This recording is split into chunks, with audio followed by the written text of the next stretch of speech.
बहुत दिन हुए स्पेन के उत्तरी भाग में घोड़ों का एक व्यापारी रहता था। परिवार में अपना कहने के लिए उसके केवल माँ और बहन थी। वहाँ वर्ष में कुछ दिन तो अपने घर में रहता था, किंतु ज़्यादा दिन बाजार में घोड़े और खच्चर की खरीद बेच में बिता दिया करता था। एक दिन वह व्यापारी किसी दूर के नगर में घोड़े बेचने के लिए गया। वहाँ अच्छा खासा मेला लगा हुआ था। वहीं उसने एक अत्यंत सुंदर लड़की को देखा जो अपने हाथ की बुनी हुई कुछ ऊन मेले में बेचने के लिए लाई थी। वह लड़की इतनी सुंदर थी कि व्यापारी उस पर मोहित हो गया और उससे शादी कर अपने घर ले आया। लेकिन उसकी माँ और बहन बहू को देखकर खुश नहीं हुई, क्योंकि वह गरीब बाप की बेटी होने के कारण अपने साथ दहेज नहीं लाई थी। शादी के लगभग साल भर बाद व्यापारी की पत्नी ने एक सुंदर लड़की को जन्म दिया। लेकिन इसके थोड़े ही दिन बाद वहाँ अपने पति और बच्ची को रोता छोड़कर चल बसी। कुछ वर्ष बाद व्यापारी की माँ भी मर गई। व्यापारी की माँ छोटी बच्ची को बहुत प्यार करती थी और उसकी बड़ी देखभाल करती थी। लेकिन उसकी बहन जुआना उससे बड़ी घृणा करती थी। जब लड़की बड़ी हुई तो उसकी बुआ ने उसे ऐसे काम करने को दिए जो घर में सबसे मुश्किल थे। उसका पिता घर पर रहता तो उसे कभी ऐसे काम न करने देता, लेकिन वह प्रायः घर से बाहर ही रहता था। इसलिए जुआना उसे बहुत तंग किया करती थी। वह बेचारी मार के डर से पिता के आने पर बुआ की शिकायत भी नहीं कर सकती थी। उस छोटी लड़की का नाम कॉन्चिटा था। उसकी बुआ ने उसे जितने भी छोटे बड़े काम सौंप रखे थे, उनमें सबसे मुश्किल काम झरने से पानी भरकर लाने का था। यह झरना घर से बहुत दूर था। झरना एक पहाड़ी की चोटी के नीचे था। इस पहाड़ी के बारे में लोगों का विश्वास था कि वहाँ भूत प्रेत रहते हैं। पहाड़ी की चोटी पर एक महल के खंडहर बने हुए थे। गांव के बुजुर्ग लोगों का कहना था कि रात के समय उस महल में मशालें जलती देखी गई है और तरह तरह के गाने की आवाज़ें भी सुनी गई हैं। लेकिन कॉन्चिटा ने कभी ऐसी कोई बात न देखी थी, बल्कि उसे तो वहाँ जाने में बड़ा आनंद आता था, क्योंकि वहाँ उसे बड़ी शांति मिलती थी। इसी प्रकार दिन बीतते रहे। कॉन्चिटा की 70वीं सालगिरह आई। अब वह फूल की तरह सुंदर और मोहक बन गई थी। पड़ोस में ही एक ईसाई युवक रहता था, कार्लो। वह कॉन्चिटा से प्रेम करता था। कॉन्चिटा भी उससे प्रेम करती थी। वे दोनों इस प्रतीक्षा में थे कि कब कॉन्चिटा के पिता घर लौटे और वे दोनों उनका आशीर्वाद प्राप्त करें। कार्लो स्वभाव का बड़ा नेक और दयालु था। सुंदर तो था ही। दोनों को विश्वास था कि कॉन्चिटा के पिता इस रिश्ते के लिए मना नहीं करेंगे। फिर कार्लो के पिता और कॉन्चिटा के पिता में पुरानी गहरी दोस्ती भी थी।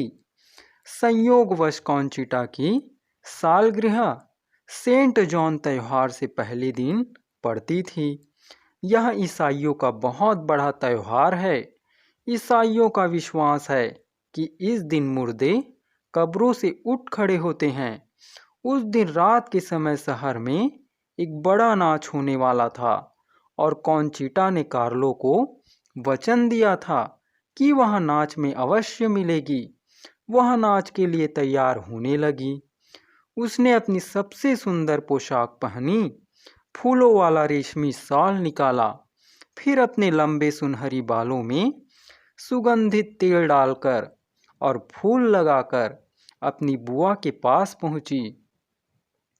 उसे देखते ही उसकी बुआ नाराज होकर बोली, घर में पानी की बूंद भी नहीं है और तुझे नाच में जाने की सूझ रही है। अभी तो नाच में 1 घंटे की देर है, जा झरने से थोड़ा पानी तो भर ला। कौनचिटा ने विनती करते हुए कहा, बुआ जी, इस समय झरने पर जाना क्या जरूरी है? रात को पानी का क्या होगा? मैं नाच के लिए पूरी तरह से तैयार हो चुकी हूँ। मैं बिल्कुल थक जाऊंगी और मेरे सब कपड़े खराब हो जाएंगे।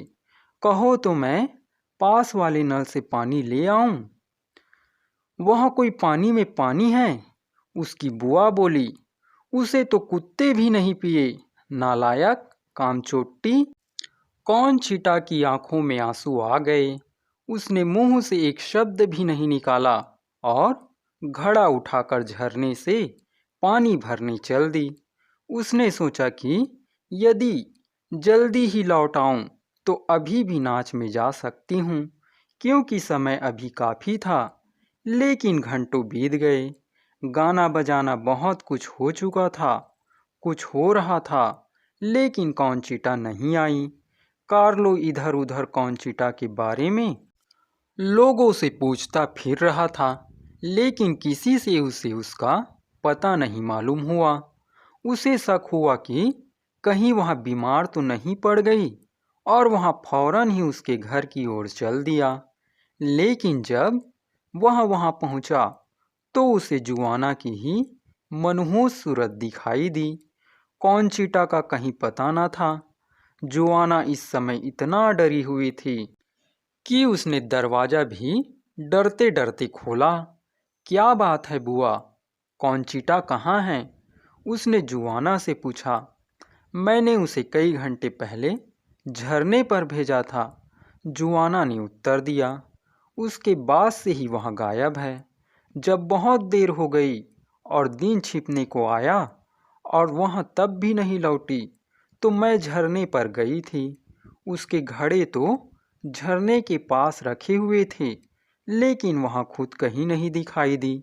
मैं बहुत देर तक खड़ी हुई, जोर जोर से आवाज़ लगाती रही, लेकिन कोई उत्तर नहीं मिला। फिर मैं कुछ देर खड़ी होकर आवाज़ें सुनती रही। मैंने घोड़ों की टापों की आवाज़ें सुनी। ऐसा लग रहा था मानो बहुत से घुड़सवार मेरी ओर आ रहे हों। मैं इतना डर गई कि एक चट्टान के पीछे छिपकर बैठ गई। थोड़ी देर बाद मेरे सामने से बहुत से घुड़सवार गुजरे, जिन्होंने अजीब तरह की पोशाकें पहनी हुई थी। उनके सिर पर सफ़ेद कफन सा बंधा हुआ था। उन सब के चेहरे सफ़ेद थे और वे बहुत दुबले पतले थे। कोई भी पहचानने में नहीं आ रहा था। मैं इस कदर डर गई कि वहीं बेहोश हो गई। वे लोग वहाँ से धीरे धीरे चल रहे थे और इधर उधर बिल्कुल नहीं देख रहे थे।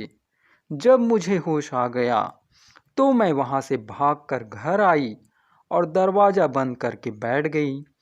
लेकिन कौनचिटा का क्या हुआ, वह मुझे कहीं दिखाई नहीं दी। कहीं वही लोग तो उसे नहीं ले गए। जब जुआना यहाँ बता रही थी तो कार्लो डर के मारे पीला पड़ता जा रहा था। उसे मालूम था कि उससे अगले दिन सेंट जॉन का त्यौहार है। उस रात गड़े हुए मुर्दे भी उठ खड़े होते हैं। वह समझ गया कि जुआना ने जिन्हें देखा था वे स्पेन के मुर लोगों के भूत प्रेत थे। मुर लोगों का राजा जिस जगह दफनाया गया था वे सब लोग वहीं जाया करते हैं। तुम्हारा भला हो, उसने हाथ मलते हुए कहा। तुम्हें मालूम है कि कल सेंट जॉन है और आज गड़े हुए मुर्दे कब्र में से उठे हैं। चारों तरफ भूत प्रेत फैल रहे हैं और तुमने कौनचिटा को झरने पर पानी भरने भेज दिया। यदि उसे कुछ भी हो गया तो उसकी मौत की जिम्मेदार तुम होगी। और वह पागलों की तरह भागता हुआ झरने की ओर चल दिया। आकाश में पूरा चंद्रमा निकल रहा था और चारों ओर दिन की सी रोशनी फैल रही थी। जब वह झरने के पास पहुंचा तो उसने देखा कि कॉन्चिटा के घड़े तो वहीं रखे हुए हैं, लेकिन उसका कहीं पता नहीं है। बहुत देर तक वहाँ पहाड़ की चोटी पर चिल्लाता फिरता रहा, लेकिन उसे कॉन्चिटा नहीं मिली। उसने सोचा कि शायद कॉन्चिटा किसी और रास्ते से घर लौट गई हो, इसलिए उसे घर जाकर देख लेना चाहिए।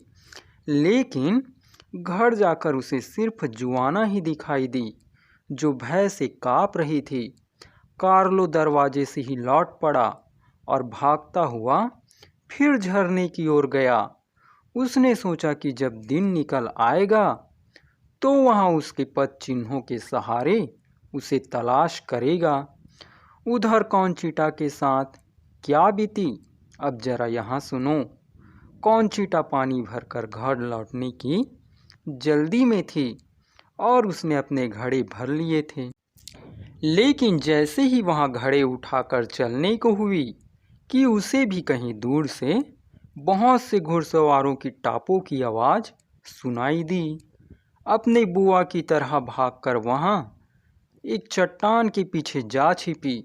उसने देखा कि वे सब घुड़सवार सफ़ेद रंग के हैं और पुराने ज़माने की पोशाक पहने हुए हैं और बिल्कुल चुपचाप चल रहे हैं, मानो किसी राजा की अर्थी के साथ जा रहे हो।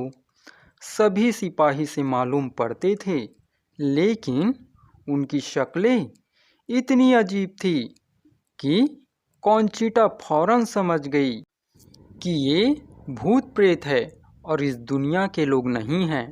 डर के मारे वहाँ थर थर काँपने लगी। जब सब घुड़सवार वहाँ से गुजर चुके तो कॉन्चिटा चट्टान के पीछे से निकली और जल्दी से अपने घड़े उठाकर भागने के लिए तैयार हो गई। भूत प्रेतों के इस स्थान पर अब वहाँ जरा भी नहीं ठहरना चाहती थी, लेकिन जैसे ही वहाँ अपने घड़े झरने के पास से उठा रही थी, झरने के दूसरी ओर एक स्त्री प्रकट हुई। उसके कपड़े सफ़ेद रेशम के बने हुए थे और चांद की रोशनी में वे इस तरह चमक रहे थे मानो उन पर चांदी से किसी ने कढ़ाई बुनाई कर रखी हो। उसके लंबे लंबे काले बाल कंधों पर से लटक कर घुटनों के नीचे तक जा रहे थे। वह सुंदर तो थी, लेकिन पीली पड़ी हुई थी। वह चुपचाप खड़ी हुई कॉन्चिटा की ओर देख रही थी। कॉन्चिटा के डर के मारे प्राण निकले जा रहे थे। अंत में कॉन्चिटा ने साहस करके पूछा, आप मुझसे कुछ कहना चाहती है क्या? हाँ, उस स्त्री ने धीमी और मीठी आवाज़ में उत्तर दिया।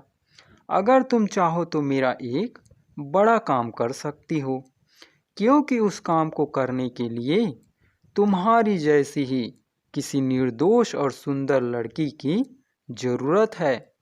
मैं कई साल से तुम्हारी जैसी ही किसी लड़की की बाट में हर साल इसी दिन इस झरने के पास आया करती हूँ, लेकिन तुम जैसी कोई लड़की मुझे आज तक नहीं मिली। तुम ही पहली लड़की हो जो आज मुझे मिली हो। कॉन्चिटा कार्लो और उसके साथ नाचने की बात सोचने लगी, लेकिन उस स्त्री की आवाज़ में इतनी मिठास और करुणा थी कि कॉन्चिटा से उससे मना नहीं किया गया। उसने धीरे से कहा, मैं आपकी मदद करूंगी। अच्छा तो मेरे साथ आओ, वह बोली। और कॉन्चिटा अपने घड़े वहीं झरने के पास छोड़कर उस स्त्री के पीछे पीछे चल दी। दोनों चुपचाप बहुत देर तक चलती रही। अंत में वे एक पहाड़ी गुफा के द्वार पर आई, जिसका मुंह एक काले पत्थर से बंद था। स्त्री ने जो ही अपना हाथ उस गुफा के दरवाजे पर रखा, वह पत्थर हट गया। इसके बाद वह गुफा कॉन्चिटा को साफ साफ दिखाई देने लगी। वह स्त्री कॉन्चिटा से बोली, अपनी आंखें बंद कर लो और मेरा हाथ पकड़ लो। मैं तुम्हें अपने पीछे पीछे ले चलूँगी। उस स्त्री का हाथ बर्फ की तरह ठंडा था। दोनों बहुत देर तक चलती रही। अंत में कॉन्चिटा को लगा कि वह पहाड़ के नीचे बिल्कुल पाताल में आ गई है। यहाँ आकर वह स्त्री रुक गई और बोली, अब तुम अपनी आंखें खोल लो। कॉन्चिटा ने अपनी आंखें खोल ली। गुफा का दृश्य देखकर उसकी आंखें चौंधिया गई। ऐसा प्रतीत होता था मानो गुफा में चारों ओर हीरे ही हीरे जड़े हुए हैं। हीरे मोतियों की चट्टानें उसके सामने पड़ी हुई थी और छत पर भी हीरे ही हीरे लगे हुए थे। उसके चारों ओर जो कुछ भी था बड़ी तेजी से चमक रहा था, लेकिन यह सब चीजें किसी ऐसी रोशनी में चमक रही थी जो ना तो सूर्य की ही हो सकती थी और ना ही चांद की। पता नहीं चल रहा था कि वहाँ रोशनी कहाँ से आ रही है। मेरे पास आकर बैठो, वहाँ स्त्री कॉन्चिटा से बोली। फिर मैं तुम्हें अपनी कहानी सुनाऊंगी और बताऊंगी कि तुम किस प्रकार मेरी सहायता कर सकती हो। कॉन्चिटा उसके पास आकर बैठ गई। उस स्त्री ने अपनी कहानी शुरू की। आज से सदियों पहले मैं भी तुम्हारी तरह एक सुंदर सी बच्ची थी। मेरा जन्म मूर परिवार में हुआ था। उन दिनों मूर और ईसाई लोगों में बड़ी लड़ाई चला करती थी। एक बार उन लोगों ने हमारे शहर को घेर लिया और मैं उनके घेरे में आ गई। पहले तो मुझे अपने भाई बहनों की चिंता होने लगी, किंतु अंत में मैं उस ईसाई अफसर पर मोहित हो गई जिसने मुझे पकड़ रखा था। वह मुझे अपने देश ले गया और उसने मुझे ईसाई बना लिया। फिर हम दोनों की शादी हो गई। जब मेरे पिताजी ने यह बात सुनी तो वह मृत्युशैया पर पड़े आखिरी सांस ले रहे थे। मरते मरते भी उन्होंने मुझे श्राप दिया कि मैंने जो अपने देश और धर्म को छोड़ा है उसकी सजा में मैं मरने के बाद तब तक भूत बनकर घूमती रहूंगी जब तक कोई सुंदर और बिल्कुल निर्दोष लड़की मेरे साथ इस गुफा में आकर मेरी सहायता ना करेगी। यह गुफा जादू की है और उस लड़की को मेरा हाथ कसकर पकड़े रखना होगा। इस बीच जो भी जादू मुझ पर हुए हैं वे सब धीरे धीरे कर कर उतरेंगे। जब सब जादू उतर जाए तो वह लड़की मुझे चूम ले। बस इस तरह मेरी दुखी आत्मा को शांति मिल सकती है। लेकिन क्या तुम में इतना साहस है कि तुम मेरा हाथ पकड़े बैठी रहो? मैं कोशिश तो जरूर करूंगी। कॉन्चिटा ने साहसपूर्ण शब्दों में उत्तर दिया। उस स्त्री ने कहा, चाहे जो भी हो, लेकिन तुम मेरा हाथ मत छोड़ना। अपनी प्रार्थनाएं भी कभी मत बंद करना। जब तक तुम प्रार्थना करती रहोगी तुम्हारा कोई बाल भी बांका नहीं कर सकेगा। तुम जरा भी ना चिल्लाना और किसी का नाम लेकर भी मत पुकारना। यदि तुम कहीं भी चूक गई तो मेरे ऊपर जो शाप है उसका प्रभाव दूना हो जाएगा। लेकिन अगर तुम सफल हो गई तो मेरी आत्मा मुक्त हो जाएगी। और उसने कॉन्चिटा को कांसे का एक पुराना सा घड़ा दिया जो वहीं पड़ा हुआ था। कॉन्चिटा ने घड़ा हाथ में ले लिया और दूसरे हाथ में उस स्त्री का हाथ पकड़ लिया। इसके बाद वहाँ जोर जोर से अपनी प्रार्थना पढ़ने लगी। उसने भय से देखा कि उसकी साथीन औरत फौरन ही एक भयंकर काले रीछ में बदल गई है। जो हाथ उसने पकड़ रखा था वह अब एक रीछ का घने बालों वाला पंजा बन गया था। भय के मारे वहाँ उसे छोड़ने वाली ही थी कि उसे उस स्त्री की बात याद आई। उसने फौरन ही उसके हाथ को कसकर पकड़ लिया और जोर जोर से प्रार्थना पढ़ने लगी। तुरंत ही सारी गुफा बड़े बड़े भयावने रीछों से भर गई और सब उसकी ओर देख देख कर दांत निकालने लगे। लेकिन उसने भी अपनी साथीन का हाथ कसकर पकड़े रखा और बराबर प्रार्थना पढ़ती रही। थोड़ी देर में ही गुफा में चारों ओर अंधेरा फैल गया और उसे समुद्र की लहरों जैसी आवाज सुनाई दी। इन लहरों की दहाड़ के साथ ही उसे कुछ घुड़सवारों की आवाज आई जो गुफा के ऊपर से गुजर रहे थे। फिर सब शांत हो गया, लेकिन थोड़ी ही देर बाद अचानक उसके कानों में कार्लो की आवाज आई, कॉन्चिटा, कॉन्चिटा, तुम कहाँ हो? प्यारी कॉन्चिटा, तुम कहाँ हो? उसने रिच का हाथ पकड़े ही पकड़े कार्लो की बात का जवाब देना चाहा, लेकिन तभी उसे ध्यान आया कि वह कहाँ है और उसे ऐसा नहीं करना चाहिए। कार्लो की आवाज़ अब भी बराबर उसके कानों में आ रही थी, कॉन्चिटा, कॉन्चिटा। उसने उन आवाज़ों की परवाह ना करके जोर जोर से अपनी प्रार्थना पढ़नी शुरू कर दी। धीरे धीरे वहाँ आवाज़ भी आना बंद हो गई। अंत में गुफा में फिर रोशनी आना शुरू हो गई और उसी प्रकार हीरे चमकने लगे। उसके हाथ में जो पंजा था वह धीरे धीरे और भी ठंडा होने लगा और उसकी शक्ल भी बदलने लगी। उसने डर के मारे अपनी आंखें बंद कर ली और सोचने लगी कि उसके हाथ में जो हाथ है उसका अब क्या हो रहा है। थोड़ी देर बाद उसे फुफकारने की सी आवाज़ सुनाई दी और उसने डरते डरते आंखें खोल कर देखा कि उसकी साथी स्त्री अब एक बहुत लंबे और मोटे सांप में बदल गई थी। तुरंत ही उसके चारों ओर गुफा में सांप ही सांप दिखाई देने लगे जो उसको डसने की कोशिश करने लगे, लेकिन कॉन्चिटा ने भी अपने हाथ वाले सांप को पकड़े ही रखा और जोर जोर से अपनी प्रार्थना पढ़ती रही। थोड़ी देर में सब सांप गायब हो गए। जहाँ वहाँ खड़ी थी वहाँ आग की ऊंची ऊंची लपटें उठने लगी और उसने अपने आप को लाल लाल लपटों के बीच पाया।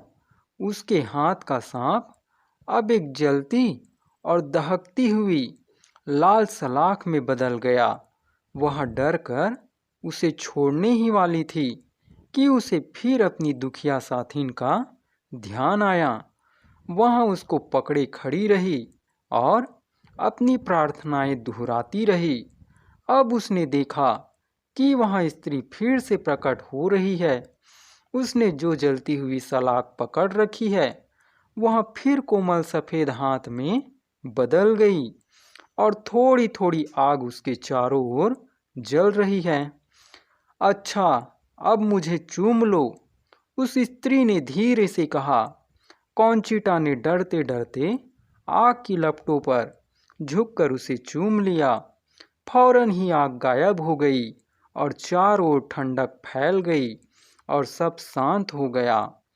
कॉन्चिटा का जो हाथ उस स्त्री के हाथ को पकड़े हुए था वह अब खाली था, लेकिन अंधेरे में भी कॉन्चिटा को किसी की लंबी और संतोषपूर्ण सांस सुनाई दी और उसे बड़े जोर की नींद आ गई। जब वह सोकर उठी तो उसने अपने को झरने के पास पाया। पास ही उसके घड़े भरे हुए रखे थे। पहले तो उसने सोचा कि यह सब सपना रहा होगा, लेकिन उसने देखा कि अब भी उसके हाथ में वह घड़ा है जो उस स्त्री ने उसे दिया था। उसे विश्वास हो गया कि रात वाली बात सपना नहीं बल्कि सच थी, लेकिन वह घड़ा अब सोने का लग रहा था। पाँव फटने लगी थी और चारों ओर चिड़िया चहचहाने लगी थी। कॉन्चिटा का मन प्रसन्न था। उसने घड़ा उठाया और घर की ओर चल दी। वह थोड़े ही दूर गई होगी कि उसने कार्लो को अपनी ओर आते देखा। कार्लो के चेहरे पर चिंता छाई हुई थी। वह बड़ा उतावला सा हो रहा था। कार्लो उसे देखकर खुशी से पागल हो गया और उससे बार बार रात का हालचाल पूछने लगा। कॉन्चिटा ने उसे रात वाली कहानी कह सुनाई और साथ में वह घड़ा भी उसे दिखा दिया जो उस स्त्री ने कॉन्चिटा को दिया था। कार्लो ने उसे हाथ में ले लिया और उसमें से हाथ डालकर कुछ निकालना चाहा, लेकिन जो भी उसके हाथ में आता वह कंकड़ पत्थर बन जाता। कॉन्चिटा ने घड़ा उसके हाथ से ले लिया और अपना हाथ डालकर उसमें से कुछ निकाला। जो भी उसके हाथ में आता वही सोने का बन जाता। अरे वाह! कार्लो बोला, मेरे हाथ इतने कमबख्त हैं। जब वे दोनों घर पहुँचे तो जुआना बैठी अपनी भतीजी की शोक में आंसू बहा रही थी। रात भर वह सोचती रही थी कि उसे कॉन्चिटा के साथ इतनी सख्ती नहीं बरतनी चाहिए। वह निश्चय कर चुकी थी कि अब कभी भी उससे नाराज नहीं होगी, लेकिन आदतें इतनी जल्दी नहीं बदल जाती। थोड़े दिनों में ही जुआना फिर उससे उसी तरह नाराज होने लगी और उस पर भारी भारी काम डालने लगी। झरने पर तो उसे अगले दिन से ही भेजने लगी। कॉन्चिटा के पिता जब व्यापार से लौट आए तो उन्होंने कॉन्चिटा की सगाई कार्लो से कर दी। उस घड़े में जो रुपया था उससे उन्होंने अपने गांव के पास ही एक सुंदर सा खेत खरीदा और वहीं घर बनाकर रहने लगे। कॉन्चिटा के पिता जब भी घर रहा करते तो उनके खेत पर जरूर जाते। कॉन्चिटा और कार्लो हर प्रकार से सुखी रहने लगे। उनकी गाय के नीचे सबसे ज़्यादा दूध रहता था। उनकी मुर्गियाँ साल भर में 12 महीने अंडे देती थी और उनके खेत में पेड़ों पर खूब शहद उतरा करता था। इस प्रकार दोनों सुख से अपना जीवन निर्वाह करते रहे।